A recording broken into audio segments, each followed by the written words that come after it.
Welcome back to Our Collective Experiences. I'm Sean, your host, and it's been a bit. Lots have been happening in my own personal life, but I'm extremely lucky to be joined by the author of Strange Light. How would you describe it, Edson?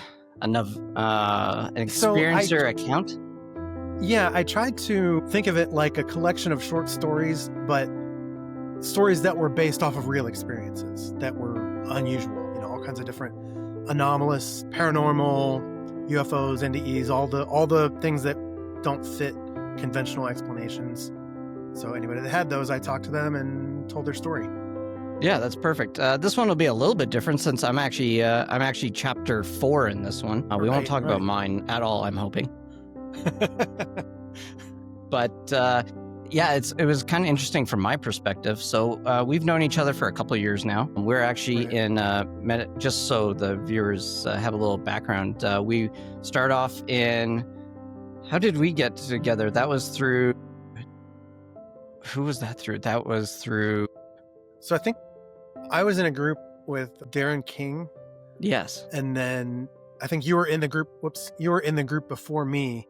That's right. Yeah. And had started a meditation group. And I think I suggested, hey, we should start a meditation group. And somebody's like, there already is one. Let me see if I can get you in. Yeah, exactly. And then, we've been meeting regularly now for almost been 2 years? I think so, right? It sounds about right. Yeah. Yeah. It's been a while. Yeah, it's been a while. So we've known each other for quite a while. I trust you like crazy. And it's been a pleasure to get to know you. And it's been really neat seeing the process of writing a book from your perspective. My partner, Irina, got to actually read your first drafts and everything. So it's been a neat experience for myself, living through your eyes as you go through this journey. And I did watch your one interview with James Iandoli, and I'm totally stealing what you were calling experiencers, which was the statistical outliers. So I'm totally taking that label and I'm running with it for myself. Because as we were saying in our little meeting this morning with the others, I don't like the baggage that seems to come with the experiencer label right now. And right. I really enjoy this statistical outlier thing, which is perfect for me since I'm literally in statistics right now, studying it. So it's kind of like, it was like kind of perfect. So I'm totally stealing that, Edson. That was a great idea. Yeah, well, and I mean, I think I talked about in the intro how we are not comfortable with outliers, like whether it's in science or statistics or in life in general. If something doesn't fit what we expect, it makes us uncomfortable and we kind of push it off to the side. Yeah, that's right. Yeah. But I went the other way. I was like, and I really enjoyed that, especially actually at the very end. Spoiler alert. You were talking about the scientific blind spots. Can you elaborate a little bit about that? Because I think it's a perfect way to dive into all these different experiences that these people have had. Yeah, I mean, one of the things when I started this project, I didn't know where it was going. And when I got to the end, I think I had more questions than when I started, which is not a bad thing. Like, the people that have it all figured out are the ones that miss the outliers sometimes, right? That's right. Science can be a wonderful thing. It can discover all kinds of truths about the universe, but sometimes we don't know what to measure or how to measure it, or even where to look, or, there's so many aspects of reality that may just not be visible to us in one way or another. And I like to think that, a little bit of humility about what we know and what we don't know is warranted with these experiences. It's so easy for people to hear a UFO encounter and go, oh, that person's crazy, or they're trying to seek attention, or they're a grifter or whatever. But when you see somebody that has an experience and you talk to them about what happened to them, and then you talk to them about how it affected them, like if they were making it up, it wouldn't change the course of their life, right? Exactly. That's not how it works. So, but yeah, I think science has a little ways to go. The other area that kind of you can run into problems is if you're studying chemistry, you know about chemistry. And if you're studying physics, you know about physics. And there's some overlap, but if you're studying, I don't know, sociology, you don't have a lot of overlap. I think there needs to be some interdisciplinary work on some 100%. Of the fringes of science, Yeah, 100%. It was interesting you mentioned about the life altering patterns, because going through your book with whether it was Flynn, Jasmine, Devin, Morgan, Frankie, like I just have like the list of them, and literally everyone after once they had that realization, it was just like what uh Jeffrey Kripal talks about, is like that flip moment, and then all of a sudden their whole lives change. When you were interviewing them, was it still raw for them, or was every experiencer or statistical outlier in different stages of coming to grips with their newfound reality? It was definitely a range. In fact, there were some people that talked to me and I wrote up their story and gave it back to them, and they were happy with it. And then as time went on, they were like, I changed my mind. I'm not ready for this to be out there yet. That happened on more than one occasion. And I'm perfectly fine with that. Like, I don't want to push anybody. I don't want Hmm. to, the whole point of this was, I want to be happy with the story. I want you to be happy with the story, and I want the reader to be happy with the story. And if I can't check all those boxes, then it's not going in the book. And so there were some people that just were not ready. There were some people that it was still very raw, but they wanted to get it out and they wanted to talk through it. Sometimes, you get that I've never told anyone about this part of it before because it's too weird. The fact that they trusted me with that was a big deal. And then there were other people who were like, yeah, this is just my life. It's always been weird. And there was definitely a whole spectrum of points of where these people were coming from and what sort of stage they were in this. Yeah, yeah, that's it's really interesting reading all the different experiences, because I was able to find like little pieces from pretty much every story that, well, I shouldn't say story, but experience that also I had a little nugget of. It was really interesting that there was so much overlap between the different experiences. Can you go into some of your own synchronicities? Because you have a great introduction in the very beginning of the book. Yeah, yeah. So there was sort of a sequence that started me talking about or thinking about synchronicities that had to do with like drawing tarot cards and a repetition of the same card coming up, and then the card had a salamander on it, and then that same day a friend of ours found a salamander in my yard and showed it to me without knowing that connection. And so that got me sort of thinking about it more. Where do these come from and what causes them and how does this work, and all these questions, because at some point it's hard to just write it up to chance.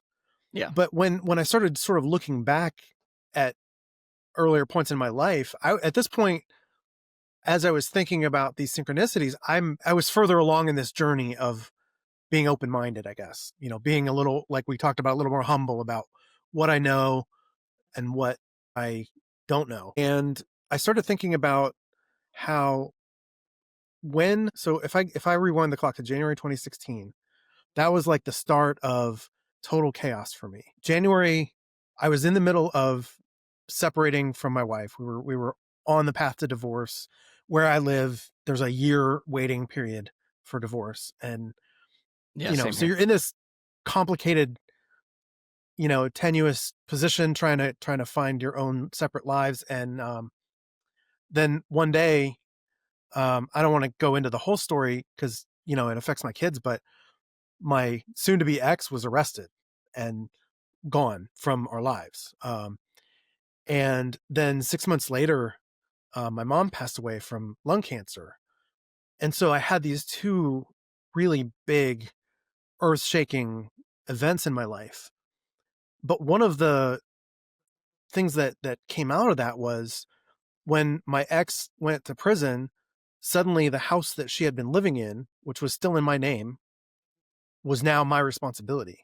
And I had to decide, what am I going to do with this? I couldn't bring myself to move back in. There was some bad associations and bad memories and problems that I couldn't just be like, well, I'll just move back in there and live there. Need a So fresh I was like, start. I guess I need to sell this. I had already moved out, but I was like, I'm gonna sell this house. And I had to go through the house and just keep figuring out, what am I keeping? What am I getting rid of? What do my kids care about? Or what, all these hard decisions. And it was overwhelming. Suddenly I'm a single dad. I've got a house that I need to sell. I've got a car that I need to sell. I've got all these other things to figure out. And out of the blue, this guy calls me and says, "Hey, I drive by your house all the time. I looked you up on public records and was wondering if you were thinking about selling it." And I'm like, "Yeah, actually, I'm getting it ready to sell now. If you can give me a few weeks, it'll be ready." And it was, at the time, I was just like, wow, that's a lucky break. I didn't really, Man. yeah, this is great. And so I sold it to him. It worked out great. And when you do that, you don't have to pay a commission to, a real estate agency or anything like that. So it saved us up both some money. And then later that year, my mom passed away, and that was its own overwhelming situation. But again, I had this house, my mom's house. I was an only child, so suddenly this house is just mine in Florida, a few states away from where I lived. And again, I'm like, I have to go through this house, I have to decide what to do with it. There's a lot of emotions tied up in this process. And so what we ended up deciding to do was turn it into a vacation rental for a little while. So we could go there and stay at times. The rental would pay for the taxes and the upkeep. But what we found after a few years is we were losing money at it year after year. You would think a paid for house in Florida would be a no-brainer, but everybody's got to get their cut. And when you get hurricane insurance, and just, it ended up, we were not actually making any money. In fact, we were losing money. And so we just decided, it's an expensive way to be sentimental, right? Like, it doesn't make sense to hang on to this just for that when we can't really afford to. So again, I made this decision. This time, at least, we were far enough in that it had been set up as a vacation rental. And so it was pretty much ready to sell. The cleanup was all done. So I called a real estate agent and I was like, "Hey, I'm thinking about selling my mom's house in Daytona Beach. And I wanted to see if you could give me an idea of what it might sell for." And the next day, I think, or within a week anyway, the people who were renting it from us as a vacation rental at that time called me and said, "Hey, would you be interested in selling this house? Because we really like it and we'd love to live here." And I ended up selling it to him. And, it had been a few years and I didn't really make that connection that, I just sold a second house in a row that I needed to sell just out of Without, the blue. yeah, Because somebody called me and said, "Hey, I want your house." I mean, that just, doesn't I was happen. too, I was too in the thick of it to think about it. But looking back, it's like, and the fact that my mom, most of her career was spent working in real estate, Mm. you can, yeah, you can put some pieces together if you're open to it. And Totally. so, yeah, that looking back on that, now I can reframe it and say, that may not have been just coincidence. There may have been a little more at work there. What it was, I don't know, but that was some pretty good fortune that came from something. Yeah, well, and you were in the midst of the worst time, right? So you Yeah, really needed yeah, that extra help to even survive. I know from right. my experience too. It's like, uh, it was like it was some dark times for me. So I know Yeah. you were feeling the same time. And it's so hard when you're going through something like that. It's like, I just realized at some point, I've got really two choices here as far as getting through this. I can either crash out and just fail miserably, or I can ask for help from anybody that'll give it. And it was a little bit of both, I think. But when you've got kids and stuff, you're like, I can't just give up. Like, I've got to do something. And so I just asked for help, and help showed up, and in all different forms. Yeah. Um, but it's hard to do when you're going through it, man. It's hard to say, I can't do this. Yeah, and it's really weird how most of it, I swear, like a lot of my stuff is like looking back and going, oh, okay, well, now I can see the pattern. It's like I kind of liken it to when you're climbing a mountain, and it always looks like you're never going to get to the top, and then once you get to the top and you can see the overall like view, then you're like, oh, okay, I can see where the path I came up and everything, but like when you're on it, it's like feel like you're gonna die. Right. Yeah. Yeah. This is never going to end. There's Yeah, no end. yeah, Yeah. yeah. I'm never gonna get to the top. It's never gonna be beautiful. Yeah. Right. And then you end up getting through it, and you always have bumps and stuff. Yeah, I really like that. I'm glad you put that into the book, because I think that's important for readers and for people that are thinking about participating maybe in your next venture, that you actually understand by going through some of these things in your own way, right? Right, right. Yeah, you're sympathetic Yeah, to these experiences. right. And that I felt was important because some of these people that shared their stories with me, I changed the names, I changed the places, I changed all kinds of things because of the stigma that comes with these stories sometimes. Mhm. They are hard to tell. One, because people might look at you sideways depending on who they are. They might be like, "Oh, okay, we aliens, sure, whatever you say." Or it might hurt your career. It might, there's a lot of things that can go wrong. Also, sometimes the stories are so weird that even if someone is open to it, it's like you almost find this desire to self-censor, like, I'm going to tell you my story, but I'm going to leave some bits out cuz that's a little too out It's a there. little much. Yeah. So being able to establish that trust with people to allow them to tell their truth and you know get it out there, and then the privilege of sharing it with the world. I like to joke that most writers have to come up with characters and plot and structure and all this. I'm a storyteller. I'm not a writer. You know what I mean? I'm just like, I'm going to take somebody else's characters and plot from their actual life and retell it, hopefully in a way that's interesting, but it's their story, right? It's a privilege for me to get, for them to say, yes, okay, you can share my story.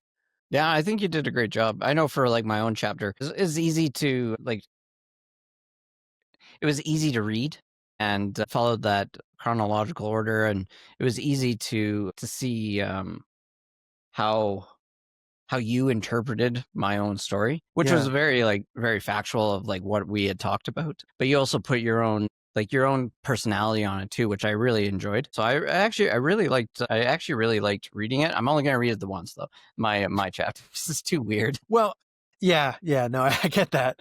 And it's funny because you may remember when I first started talking about doing this book, I was like, I'm not going to talk to you, Sean. I know you have these experiences, but you've Yeah, already told your literally. story. I don't need to tell it again. But then as things went on and I got deeper into the book, I was like, well, he has his way of telling it. Maybe I have another angle on it Yeah. that, will be interesting in a different context. And so, yeah, you were kind enough to allow me to tell your story, and it's a good story. I mean, people really seem drawn to it. So Yeah, I it's hate the word story because it sounds like it's a fictional thing, but you I know what I know, mean? yeah. If we both did it, so screw it. We're gonna call it stories. Yeah. Well, the best stories are everyone Yeah. has a True story. stories, right? Yeah, Yeah. so yeah, based on true events, even if they sound freaking batshit insane. Right. Right. Yeah. Yeah. I was even finding like for myself, like because I've had a lot of weird things. What I usually say is that I've had the buffet of weird, right? Right. If there's a bunch of weird things, I've got to have a sample of each one. And even some I was reading, which one was it? I think it was Frankie. Man, that one was I was even finding, I was like, oh, this one is difficult to read because it was so like, I've had some weird ones, but that one was so intense with Frankie and the Grey's interactions and how Right. reality works. With the interesting thing, though, what I found extremely interesting with Frankie's was the collapsing probability field, which is something I also have from my NDE. So that was really neat because I've just recently realized that what I saw in my NDE with the tree was actually just a probability tree, and that the most likely scenario was that it would collapse onto and I had the same thing. I think I wrote it down. Yeah, you had the no, sorry, it was Joanna had the golden thread, but that was how like I was on the ideal timeline for self development. And it was interesting reading both Frankie's and Joanna's stories, which had those both overlapping narratives. So that was neat. That's really cool. I do remember kind of thinking as I got toward the end of this that these stories, even though they're all over the place in terms of the types of experiences and the different people, different cultures, different, you know, mix of experiences, but they don't really contradict each other in any way. Like throughout the whole book, there's not much where you can say, well, if this person's thing is true, then this person's has to be false because they conflict. That didn't happen. Like there's so much consistency, even from one type of experience to another, whether like an NDE or a out of body experience or a DMT trip or whatever, a UFO experience, they all have certain, I don't want to say commonalities, but it's like they rhyme, you know, it's like there's just this otherworldly thing going on that is otherworldly kind of in the same way.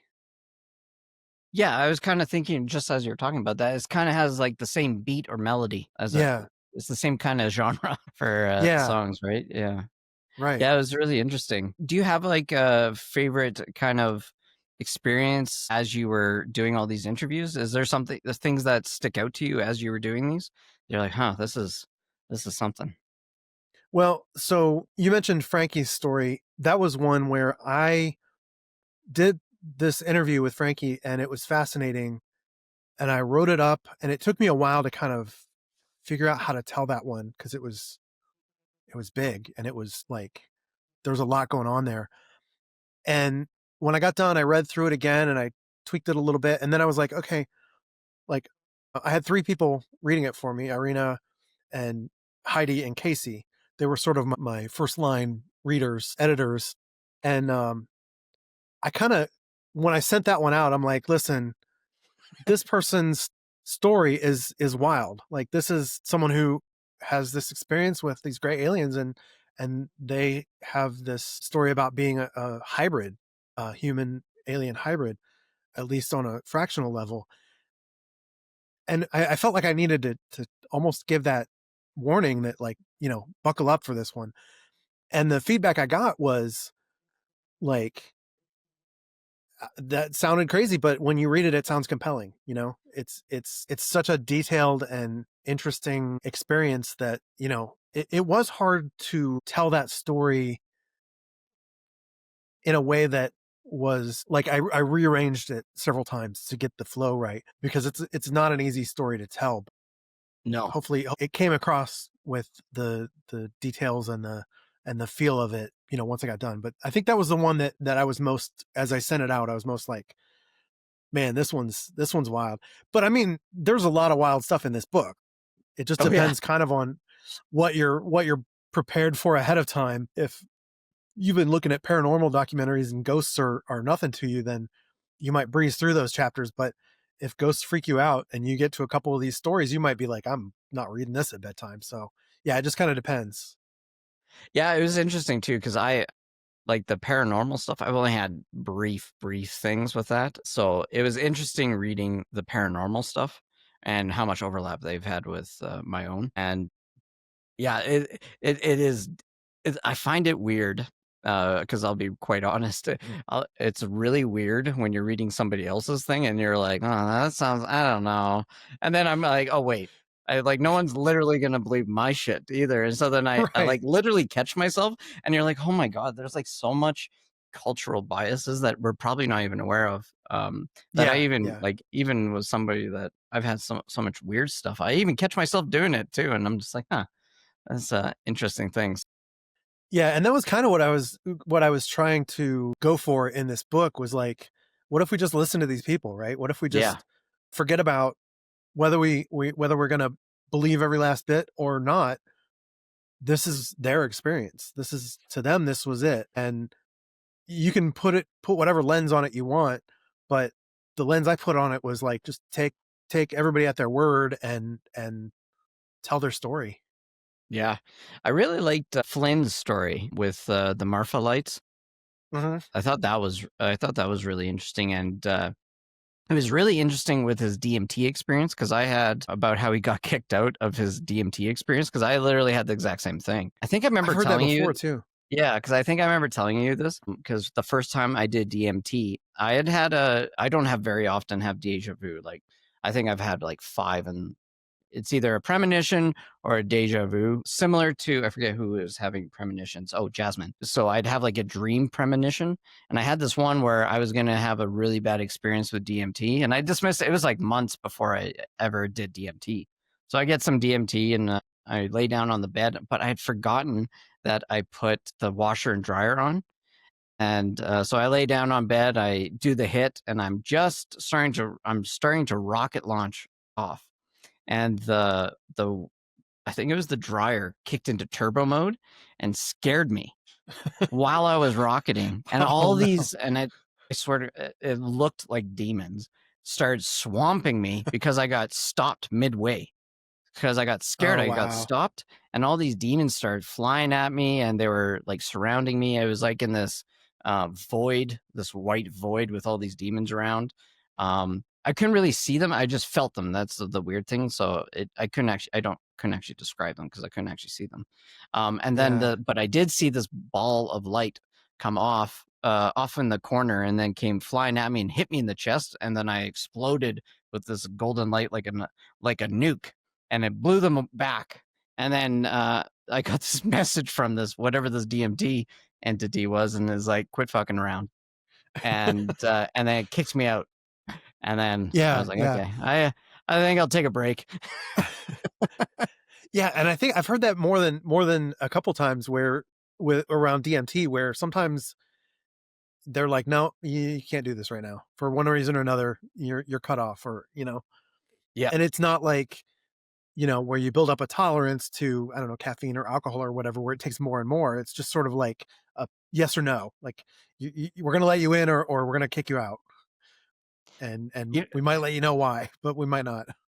Yeah, actually, what would be a fun like sequel is not just the experience, just like the paranormal and stuff. You could do one just on, and you could call it strange plants or strange medicine, and just do one on psychedelics. Because mushrooms was way different than DMT. Mushrooms are like, of my experience, it was just like, it doesn't matter. They're not going to kick you out. They got a hold of you. Morgan, I found that one extremely interesting, especially about Thomas. Can you tell the viewers a little bit about Morgan's story? Because Thomas, her father, had super interesting stuff, and then her accident. Can you talk a little bit about Morgan's story? Yeah. So Morgan is somebody I've known for forever, for I don't know, a few decades maybe. We've known each other since college, and we keep ending up in each other's lives again here and there.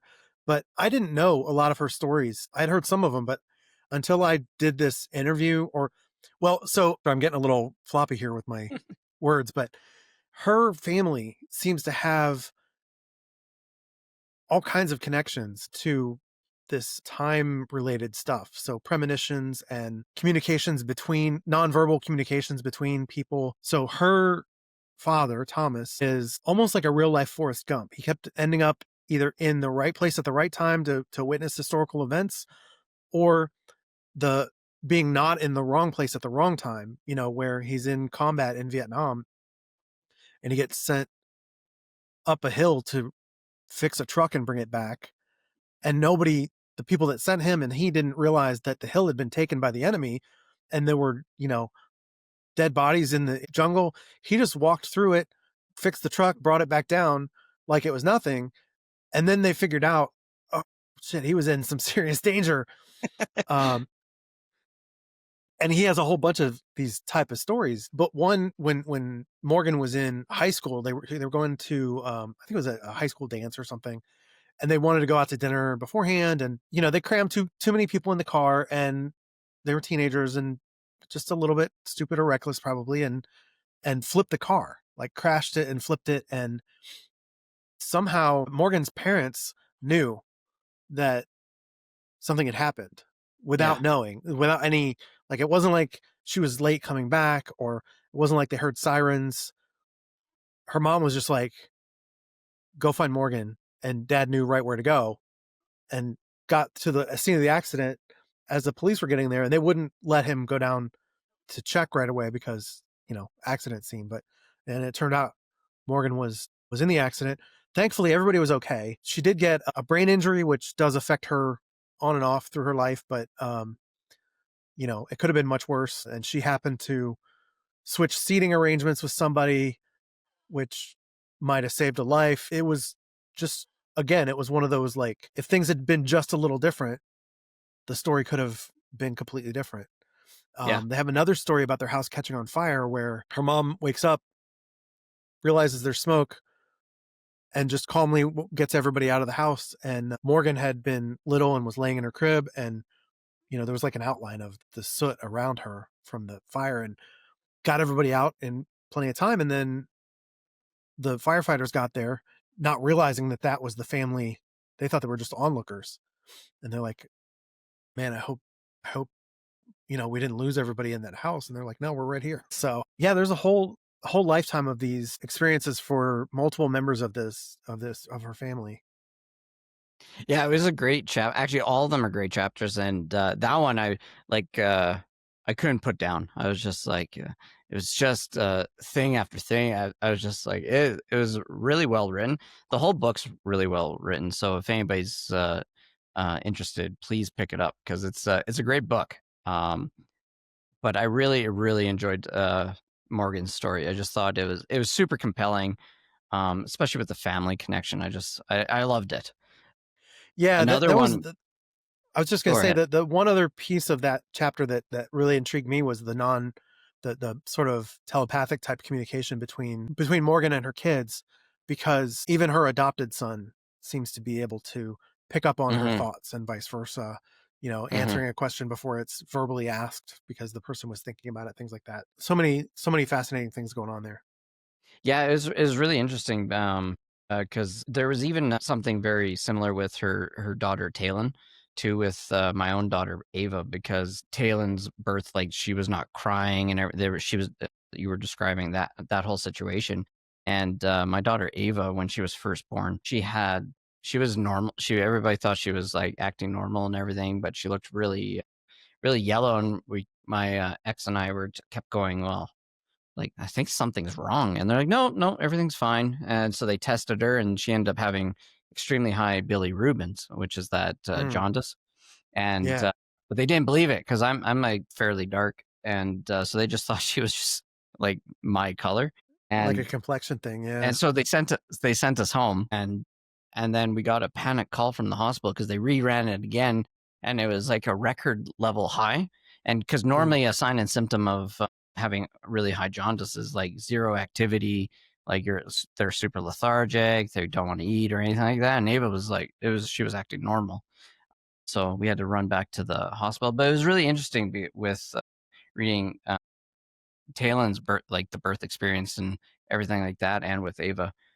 Also with it was the opposite with Ava with delayed speaking, and then with Talon, it was interesting. They were talking about how like advanced she was for speaking.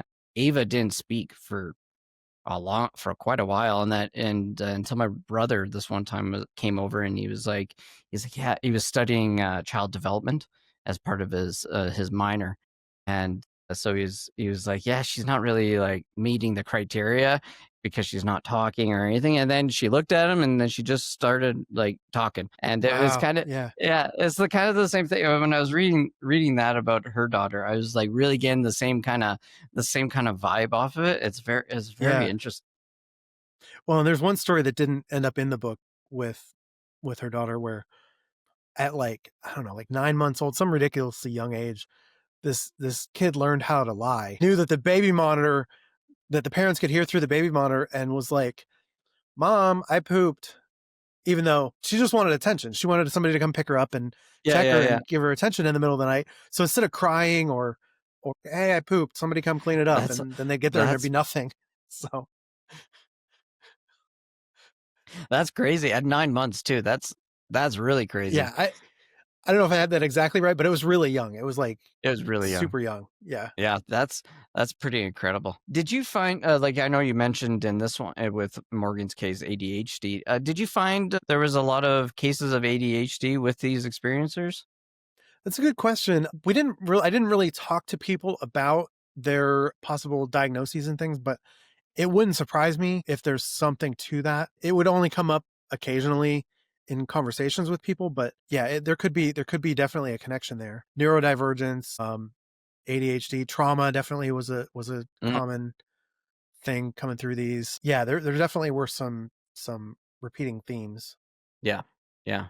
That's awesome. Um, I was looking, what was another one I found super interesting? Jamie's I found really interesting. Can you talk about Jamie's? Yeah, so Jamie's was a near death experience, but it was, I hadn't heard this term before talking to Jamie, but I guess it's what they call a walk in, where Super interesting. yeah. So Jamie had this really unfortunate series of events that led to her dying, suffocating in the back of a police car. Yeah, it was pretty terrible the way it was. Yeah, It was hurtful. It was hurting just reading it, actually. yeah. And Jamie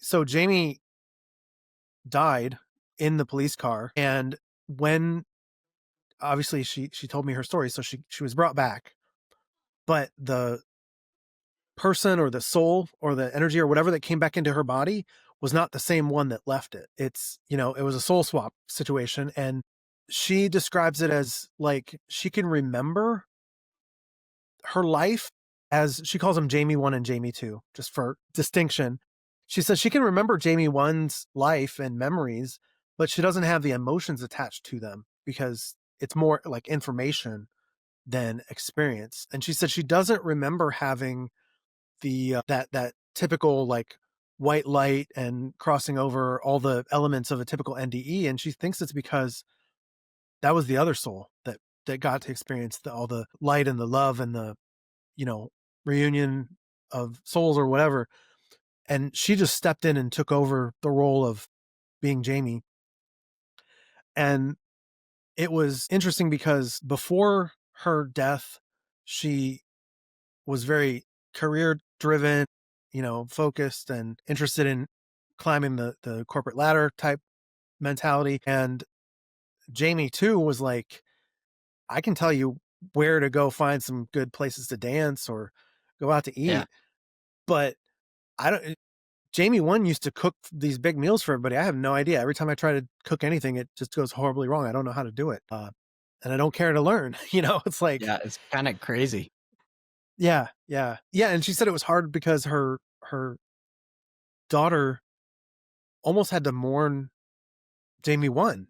Yeah. Your mom is still here, but it's not the same person. And yeah, she was definitely, she was like, I don't know why I ended up stepping into this role, but it took a while to figure out how to navigate that with regard to like those personal relationships and stuff, because she wasn't the same person, and she tried to pretend to be, but people could tell, people that were close to her could tell that she's not the same. So yeah, Yeah. really interesting story. It was a very, very emotional one. It was interesting too because I briefly considered. I actually questioned, like, when after my NDE, whether I was a walk-in too, but it didn't match anything, so I dismissed it. But reading hers, it was just like it's interesting how all these different things will come up during an NDE. Like a lot of them have said they were like thinking that they might have gone crazy and stuff. It's like the same. It's like everyone has this like questioning, which is it's really interesting. Like one of the biggest things, you're not crazy when you actually question if you're crazy. Yeah. It was interesting how many people that I talked to were like their own biggest skeptics. They're Yeah. like, they'd be sort of like, I don't know if this really is what happened. I wonder if it was this mundane explanation or that mundane explanation. Hmm. And I'm sitting here listening to it going, that doesn't make any sense. Like that doesn't Yeah. fit. Well, Like, I still go back and forth with my own, even to right. this Yeah. day. Yeah. Yeah, like my Yeah. my theories of what I've experienced has changed about 100 times. So it's interesting. Any interviews I've ever done, I'd be like, "Oh, I don't think that's my opinion right now." So it's constantly evolving. Like as you gather more information, you're like, well, because now I'm more onto like the Donald Hoffman theory kind of thing instead of like was my experience, especially like my 4-year-old one, was that more of like a like a Jungian symbology exploration of my trauma, like that sort of thing, right? Rather Hmm. than an actual physical experience. And like, who knows, right? Yeah, And yeah. And is there a difference? Like, yeah, still the same. It still affects you that like it, like it, anything, right? Anything yeah, can affect you. Yeah. Yeah, they're super. There's so many great stories. So if anybody's thinking about it, you should just get it, because this is just like a sample of some of the amazing collection of stories you were able to gather, plus the ones in the at the very end that were just those, they weren't long enough for a chapter. But that one from Japan, I forget his name. Takuji? Yeah, I'm always like, is it Tajuki or Takuji? But I think it's Takuji. yeah, his was interesting. How do you pronounce it? Was Pankaj? Pankaj, yeah. Yeah, his was really fascinating. I thought his was really interesting, because he had the sun flash cataclysm premonitions and dreams. I thought Right.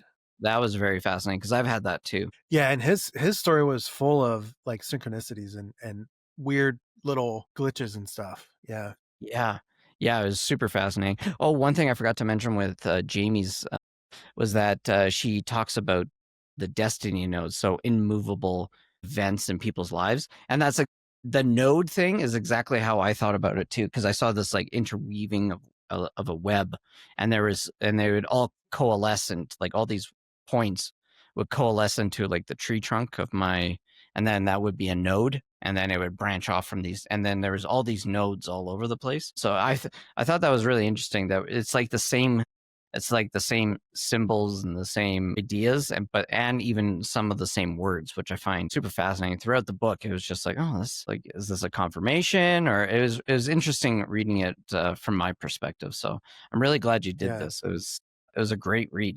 I'm super happy Yeah, you did. and I mean, you were there right at the beginning when I was like, "Hey, what if I wrote a book? You know, you think this would work?" So yeah, Yeah, it this is my first time writing a book, and I learned a lot in the process. I had some great help with some mentors that helped me figure out how to do it. And I do want to say, I tried to. So my editor was Suzanne Chancellor. She's done a few podcasts here and there. She's an experiencer, so that was really helpful in the editing, because I don't know what, like, if I had taken this to a traditional publisher and gotten a mainstream person editor, I don't know what this would have turned out like. So I really appreciated Suzanne's been a one page. perspective. Yeah, yeah. Or they would have been like, can you pump this up a little bit, make it crazier? And it's like, no, this is real, or Yeah, we can't put that in there. That's too weird. Well, yeah, this yeah, is yeah, what happened, exactly.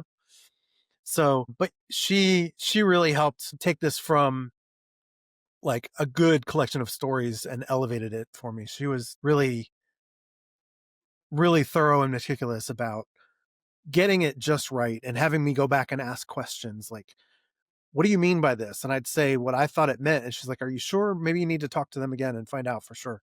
And so sometimes months later, I'd be like, hey, remember when you said this phrase? What did you mean? And, people were kind enough to help me clarify some things here and there. But it was super good, super helpful to me to have somebody who knew this world and believed in these type of stories to help me get this to where it is. Yeah, it was interesting watching it from the outside, because it almost looked like, because to be honest, it looked like you were going to have an uphill battle to do this. That's like, I was very rooting for you, but I was like, man, this is gonna be rough. Like, but it just seemed like it's just kind of like your realty, like the two houses sort of thing. Because it would be Yeah. interesting, because you'd give us an update, and then it'd be like all these little pieces just helping you along get to this point. So it was almost like watching like a live action Synchronicity. It's like, because Irina and I talked about it, because it was like the way it seemed to go. So I'm not negating how hard it was, but it seemed to, like, from the outside, it seemed like you were getting the exact help that you needed to get it to the touchdown, like for the touchdown at the end. Yeah. Yeah.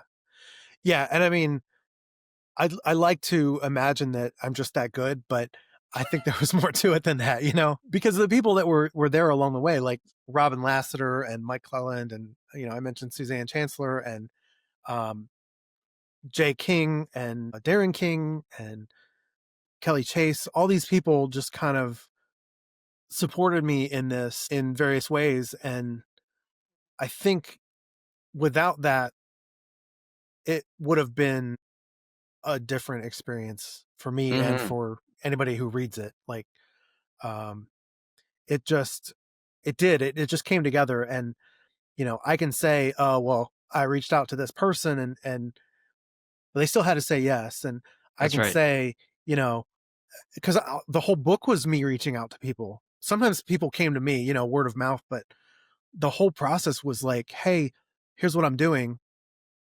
Do you want to be a part of it? Or do you want to, take a look at it? Or do you want to give me advice on it? And the right people said yes at the right times. And here we are. So, and this is going to sound, this is going to sound a little egotistical, but I'm proud of the end result. Like, I feel like it did Should what I be. wanted to do, right? I wanted to tell these stories. I wanted to get rid of that stigma and normalize listening to these stories and letting people get their story out, even if they don't want to be public with it. This is a way for people to share their experience with others. And the responses I've gotten have been overwhelmingly positive from people who are in the community of experiencers or anomalies, outliers, whatever we're calling them. Statistical outliers. Yeah. There we go. Yeah. Um, I've been really happy with the the fact that the people who are in these positions of I've had this happen to me and this was done right, or this rings true, or whatever, it I'm glad that it turned out the way it did, I guess is what I'm saying. No, I am too. I think it's great. I think it's needed. I know Robin Lasseter has talked about it too, about how you need that. The perspective you bring as an empathetic outsider, but not really, not anymore, I don't think. I wouldn't call you an outsider anymore from the statistical outlier perspective. You're just in slight denial. Right, right. Yeah. Yeah, Yeah. and I mean hanging around with people that have these experiences. I've had some of my own since then too. So, it's I wouldn't say it's been like hitchhiker effect type stuff. It's more like I'm putting myself in a position to be like, there's some orbs that don't look normal or whatever. Yeah, there's, but you know, my stories are not on the scale of what's in this book, but at least I have some reference points that I can kind of relate to and hopefully understand the where people are coming from when they talk about these things that have happened and how they impacted them. Hmm. Well, during this process, you went to the Blesdos and Yeah, also to Monroe, right? right. Yeah, Chris Bledsoe and his family do a couple of public events. There's a couple of like street festival type things in Wilmington, which isn't too far from where they live in North Carolina. So they go down and they do the Azalea Festival in the spring and then the River Fest in the fall. And it's like a street festival. They set up a tent, they sign books, they shake people's hands and meet them and everything. But then if you hang around, they'll go out to the beach after dark and do sky watching. And so I went down there and got to go sky watching with them and about 200 of our closest friends.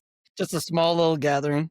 Right, right. And saw, I don't know, over 100 different orbs. And you get pretty good after a while of like, oh, that's a satellite. Oh, that's an airplane. Oh, what's that over there? That's different. So that was cool to get to do that. And then I Can you did go describe? to, Can you describe what you were like seeing? yeah, so there was a lot of them were sort of the light that appears, it gets bright, maybe it's a interesting color like a red or something, and it just sort of fires up and then fades back down. Sometimes you'd see a couple of them at once close together or crossing paths, but then toward the end of the night we saw what I to me looked like almost like birds flying over, like two or three birds, but to me they looked like they had a faint like trail behind them, and it was a fluttering something that looked a little bit luminescent with a little bit of a trail behind it. I don't know how else to describe it. And then I saw another one that was almost like a I forget what the musical notation is called, but it's like a dot with a parentheses next to it. Something that looked like that nobody else saw. It was just sort of I was looking the other direction from where people were looking, and I saw this dot moving this way with sort of a almost like a parentheses in front of it that came and went, and I was like, I don't know what that was. Did anybody Oh, see that's that? And of super course, nobody did. interesting. Oh, I've Yeah. never seen something like that. Um, yeah. But most of them were just sort of uh, these power up, power down kind of. Sometimes you'd see a flash too, but there were so many. After a while, the oohs and ahs they never really died down, but it was just sort of like, oh yeah, cool, there's another one. Like the first couple, you're like, especially for people who like me who hadn't ever seen anything like that before, you're just Yeah, like, yeah, what is that? yeah. That's so interesting that that he can call them in like that, and it's so Yeah, great that he yeah, takes so many people out actually, because it just yeah, opens that window for new experiences for people. So that's pretty amazing actually.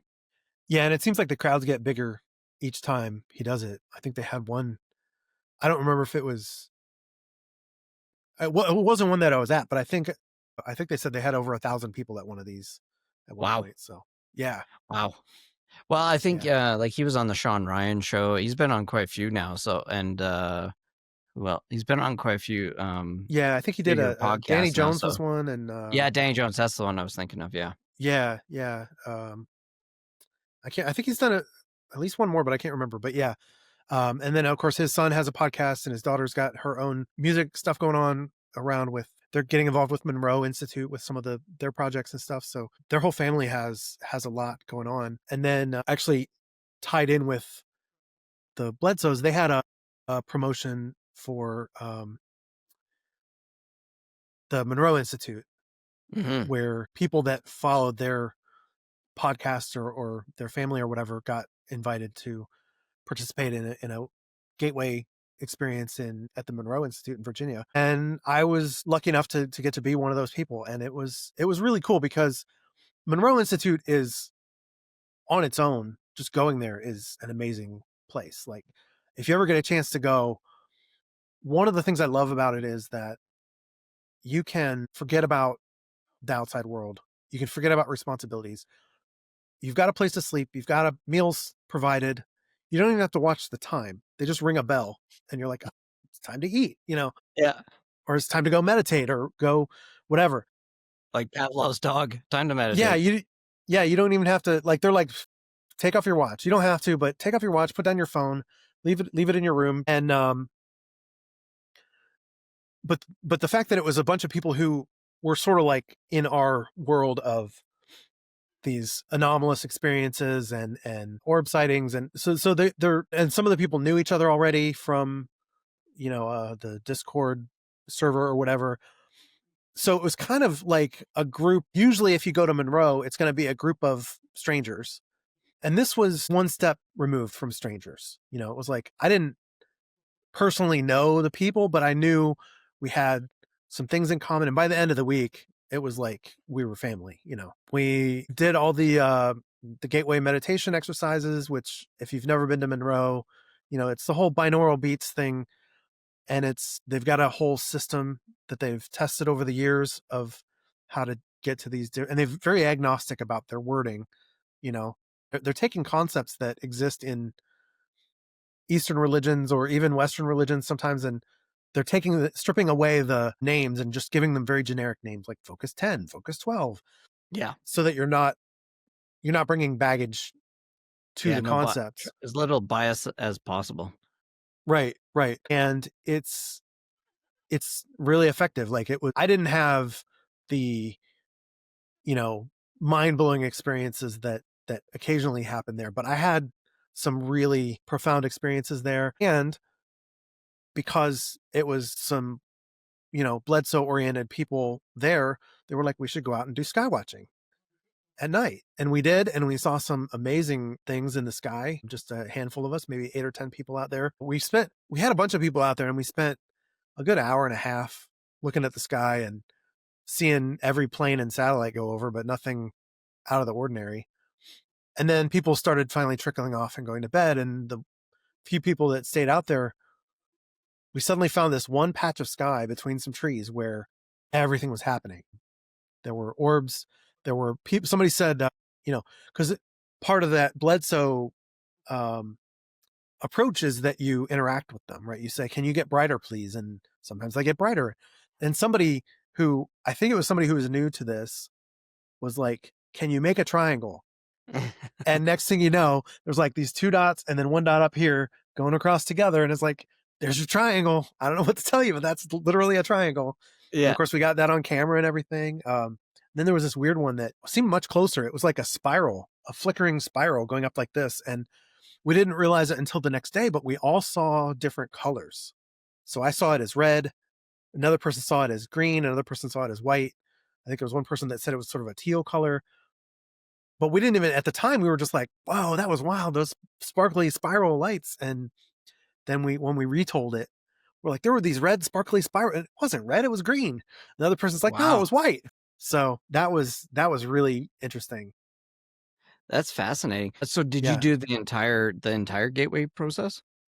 So yeah, the week-long program, they don't go through like every available focus level. They've got other classes where they delve into some of the higher levels and things, but they start you out with a focus 10 and focus 12, and then they do some variations on that, and then you do a 15, and then they take you up to 21. There's some in between there that you've got to take a different class to really like stop and focus Yeah. on. But yeah, the by the end of the week, one of the things that they were hoping we could do is do it without the audio, right? So the audio trains your brain to get to focus 12 or focus 15 and what that feels like. And at the end of the week, they were having us practice getting ourselves into these focus levels while walking around outside, Yeah. which surprisingly was doable. I couldn't get all the way up to 21 on my own outside. I wasn't quite there, but um, it was it was really interesting. And some of the experiences that people had, like every day, they would cook the meals in a separate building at the bottom of the mountain and bring it up. It wasn't Yeah. like they were in the kitchen there cooking it, but we would always know what somebody would always be like, I'm pretty sure we're having pork chops tonight for dinner. And sure enough, we would. Or somebody else the next day would be like, there's going to be some kind of apple pie. And there would be, it's like a running joke by the end of the week that, what are we having for dinner? Anybody know? Oh yeah, we're having pizza. Okay, cool. So, and Perfect. at one point there was a surprise that we weren't supposed to know about late in the week. And one of the people during the meditation went out of body and went to the control room where the trainers were and overheard their conversation. But it was like the surprise part that we weren't supposed to know about got muted. Like he heard their conversation, but he didn't hear that part. And then he heard the part after that.